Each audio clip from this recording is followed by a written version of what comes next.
Hello dear students, welcome to EPG Pathshala. I am Gagandeep Kaur, Assistant Professor, Khalsa College of Education, Ranjit Avenue, Amritsar. The topic of present module is Development of Educational Administration in India in Pre-British Era Historical Perspective. After completion of this module, learners will have a clear picture of structure of educational administration in pre-British era during Vedic period. They will be able to understand the educational administration during Buddhist period. Students will be able to know about the educational administration during Muslim period. Role of various ancient universities in the propagation of education. Attitude of Muslim invaders towards education. Role of Muslim and Hindu kings in strengthening the education in India. So, first of all, we have to understand the term educational administration. It cannot be studied as an isolated discipline. Its historical development cannot be studied in an excluded form, that is, without referencing it to the history of the nation. Because we all know that our cultural, social and political background of the nation has put the strong influence on the nature of our educational administrative patterns. So, educational administration is dependent upon the system of the country. Educational administration is an old concept, but its expansion and growth is very rapid in recent centuries. The organizational structures of educational administration are undergoing changes with the changing times and getting themselves modernized to meet the complicated needs of the present society. Well, students, the historical development of educational administration of India is quite interesting. Mukherjee says that the study of the development of educational administration of this country is indeed fascinating. Yet, anyone familiar with this development cannot help being impressed with the complexities of administering an adequate and forward-looking program of education. Well, in order to understand how education is being administered in India today, it is necessary to know how it has been administered in the past. The study of the administrative history would not only trace the gradual evolution of the present administrative setup, but would at the same time show how we should reform ourselves. So, students, Indian education has undergone several changes in different well-set periods. So, the oldest system of our educational pattern was involved in the Vedic period. At that time, education was not under the control of the state as public education. It was not deemed to be the business of the state in those days. There was neither constraint nor taxation for the educational purposes. Education was more or less governed by the religious doctrines. In the earlier days, the traditions, customs and practices were being delivered verbally from one generation to another. The priests, rishis and seers were used to memorize the scriptures. Then there was a trend to impart the knowledge to their wards and to those who come to seek such knowledge. It was a part of their dharma. Teachers as well as the pupils were used to follow this trend. There had been royal patronage in abundance, but complete academic and administrative freedom had been prevalent. According to Altaker, the state in ancient India, however, did not attempt to control education because it was liberally subsidizing it. Kings were giving grants to all institutions without caring to control their policy or curricula. So, students, it was in the Sutra period where the educational administration of India really began. In this period, the responsibility for education of the young children was transferred from the parents to the teachers who were really specialized in the teaching. So, basically, three types of agencies of education were prevailing, that is Gurukuls, Parishads and Sammelan. So, students, first of all, here we will discuss the Gurukuls. Gurukuls or ashrams were the houses of the Guru or Acharya placed in natural surroundings and away from the noise of the residential areas. So, the parents were used to send their wards to these ashrams at the age of 5 to 9 years according to their caste. Their pupils were given the training under the supervision and guidance of their gurus. Gurukuls were the residential schools and student had to live there during the stay of his whole education. Second is parishads. Parishads were the educational institutions just like colleges of the modern world where different subject teachers used to teach. Parishads had been used for the conferences of learned persons and generally their assemblings were held for deliberations upon different philosophical problems. So, other one is Sammelan. In this type of educational institution, scholars are used to gather at one place for discussions on the invitation of the king and then the scholars were appropriately awarded. All these institutions were free and supported by the gifts of philanthropists. The teachers and the students were made fully independent of all the economic worries. But the state or the people had no control on all these. It was the chancellor or the acharya who was the chief person. The kings and the rulers did donate liberal grants to the educational institutions, but never opened educational institutes under their own management. Only the parishads institutions were organized. Vrihadinak Upanishad mentioned the existence of at least two such parishads in the upper Gangetic valley, namely the Kuru and the Panchal Parishad. So students, the questions like what was the manner of functioning of such parishads and whether these were a sort of federal universities has still to be found out. But one thing is certain that they helped in the standardization of ashrams. Ashrams were not isolated, sometimes they evolved as what may be called as teacher colonies and the whole colonies grew up into a sort of super organization.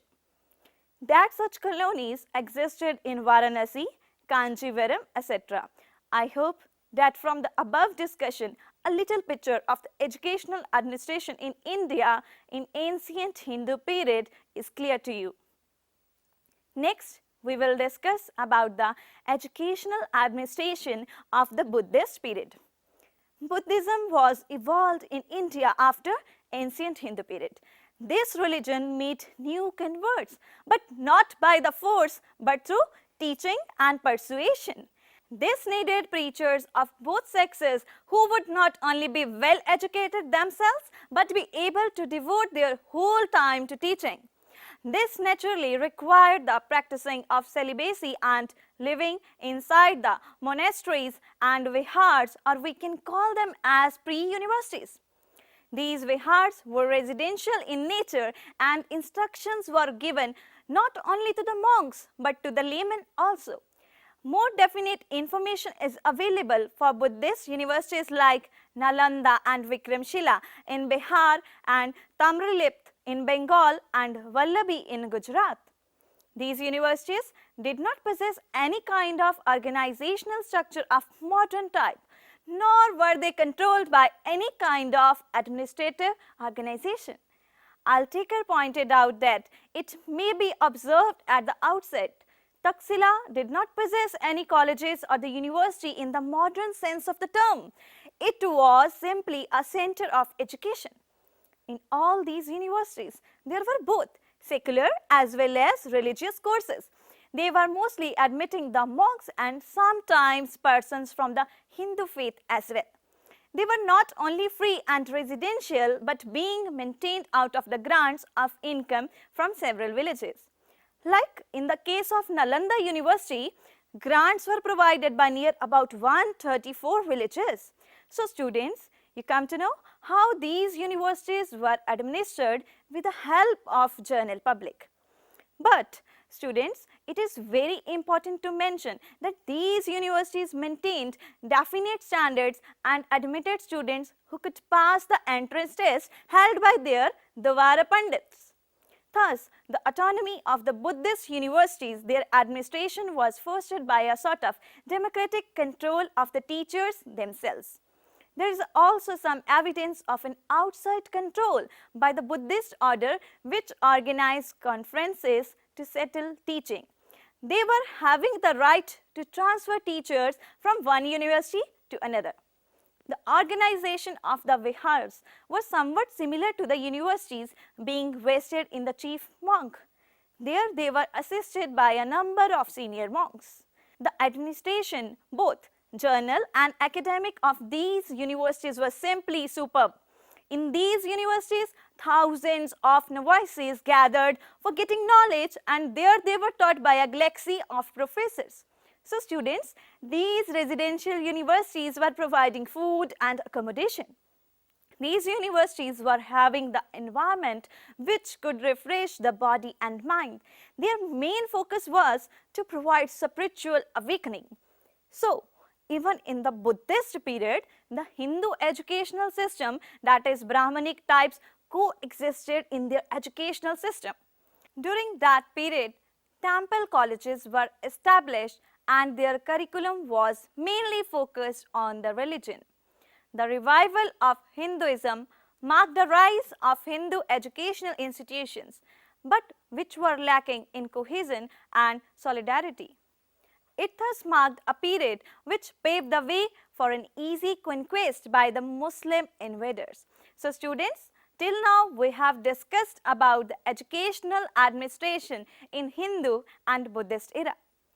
Next, we will discuss about the educational administration during Muslim period.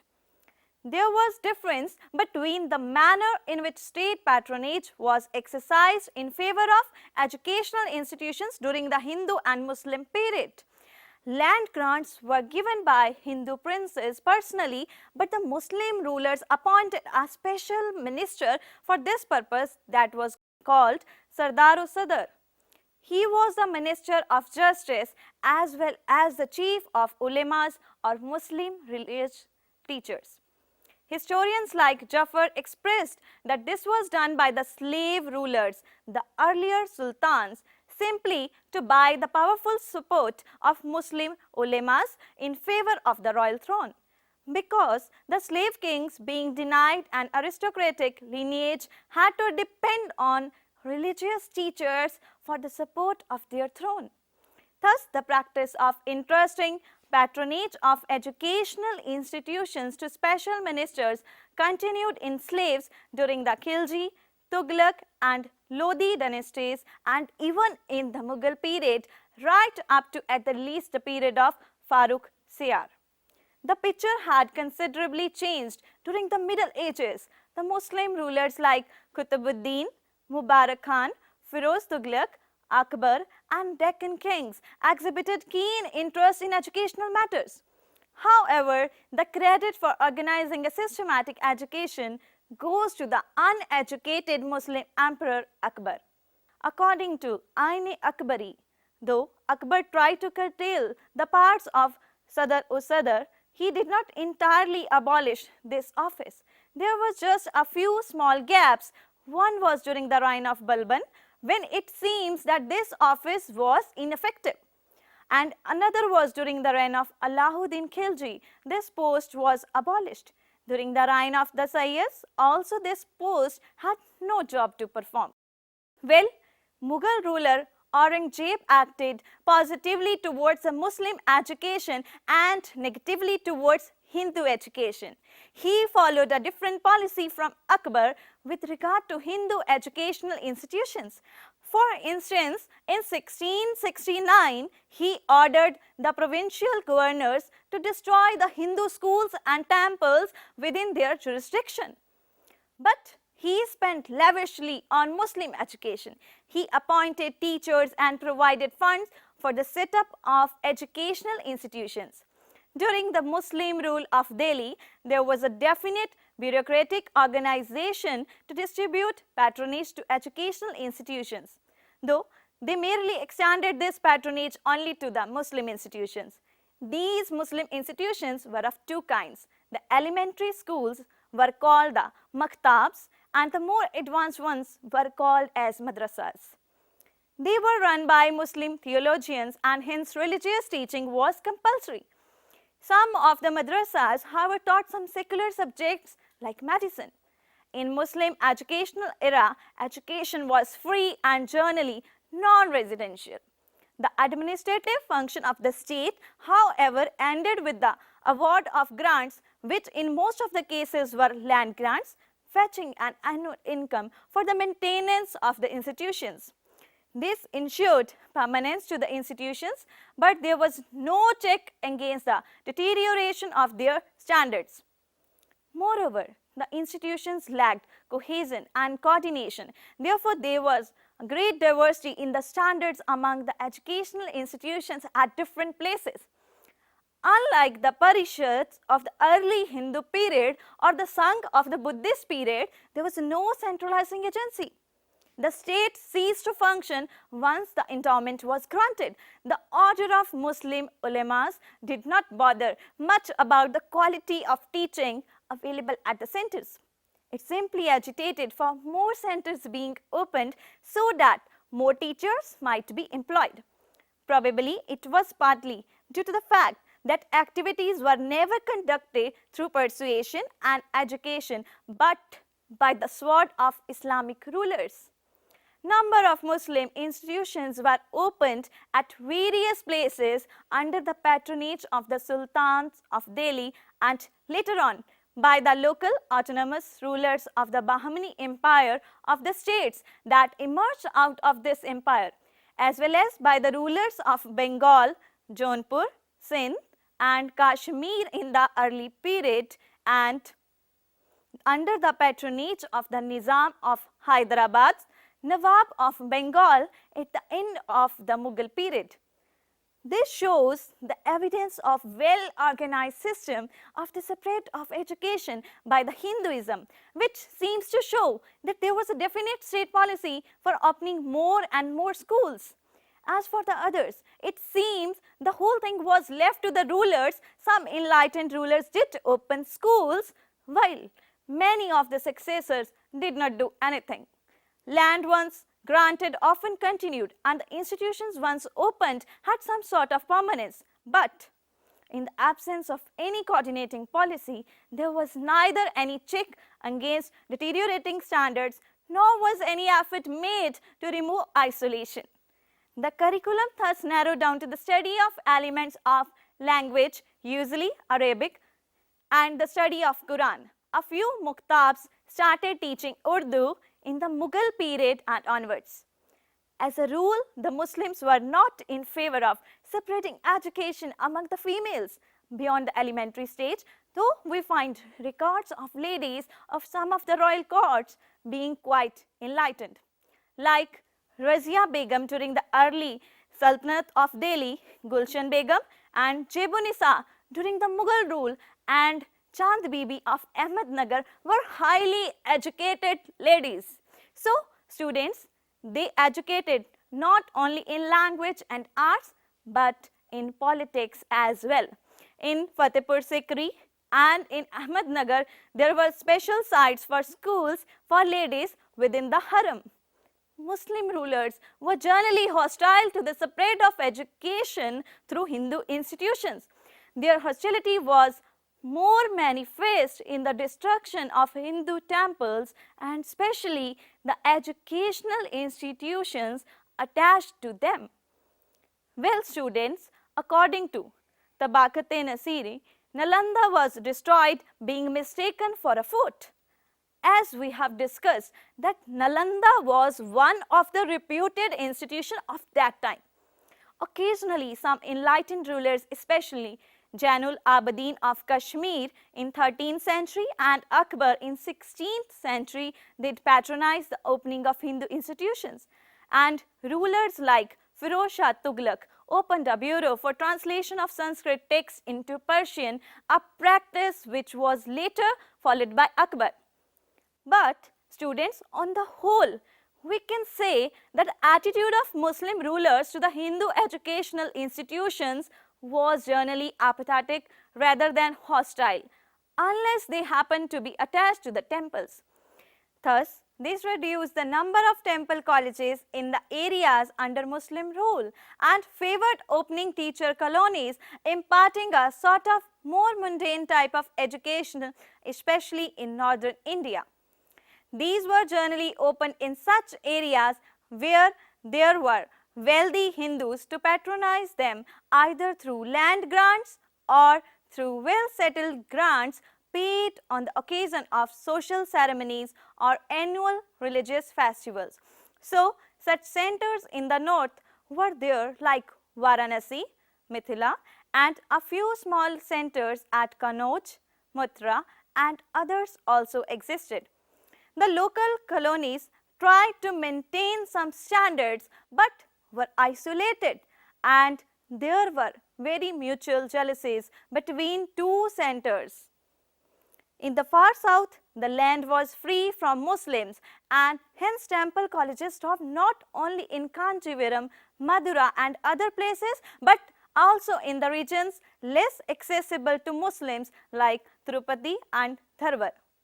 But these also suffered from lack of cohesion and coordination even during the enlightened rule of some of the rulers of Vijayanagar Empire, probably because some of these became citadels of rival faiths, Shaivas and Vaishnavas, and were engaged in mutual opposition. With the fall of Mughal Empire, two powerful non-Muslim administrations arose. Students, one was that of the Sikhs in the north and the other was that of Marathas in the south. The main objectives of Sikhism towards education were to bring social change. So, they considered that education promotes eternal values, promotes capacity to welcome social change, transmission of culture, removal of obstacles, and education is meant for spreading knowledge. It should stabilize democratic values, control, channelizes and modifies thoughts of new generation. Other one is awareness against social evils, but much work in development of proper administrative system was not carried out. Well, the second force, the Marathas, and other hand were different. Though illiterate himself, Shivaji did realize the value of education and made one of his ministers responsible for the award of annual subsidies in the shape of Dakshina grants. This was a departure from older methods of land endowment made by either the Hindus or the Muslims.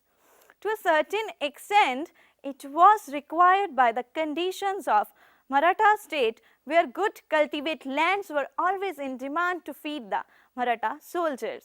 Consequently, they could not be blocked by being given over to educational institutions. It also suited the variable finances of the Marathas, for they could adjust the amount of grant that was available. But besides this, it had one good point in support of it. It provided a means of annual assessment of the efficiency of the institutions. Though we know very little about the immediate successors of Shivaji, it is definite that Peshwas, who became the ultimate successor of the vast Maratha power, did continue the practice and organize annual conferences whereby the grants were dispersed according to the ability of the participants. When Baji Rao II was deposed, the amount of money dispersed as grants through Pune ministry was something like 2.5 lakhs in Indian currency. Thus, at the end of the Muslim rule, we find that though educational institutions existed at various places, they lacked both cohesion and coordination with varying standards, for they were all issued a fixed grant mostly through the income from endowed lands. This was true both for Hindu and Muslim institutions. Within the Maratha Empire alone, some sort of efficiency was maintained through Dakshina grants, which were liable to vary. Corruption, intrigues and nepotism, however, affected their proper and equitable disbursement, and it was not always that consideration of justice alone settled the amount of grants that were paid. Well, students, to conclude, we can quote Mukherjee, who rightly observes, "It may, however, be noted that During the pre-British days, a state administrative machinery of the modern type did not exist and education was self-controlled. That historical background tells that there arose no need for development of any kind of state administrative system of education either in ancient times or in medieval times. So, students, I hope that now you are familiar with the educational administration during the pre-British era. But some of the state interference had been noticed in the medieval ages, and this was only in the recent centuries that the direct responsibility of the public education by the state and external controlling system have evolved to see that whether the funds provided are properly utilized and instruction is efficiently offered. Thank you so much for watching, and I hope that the topic is now clear to you.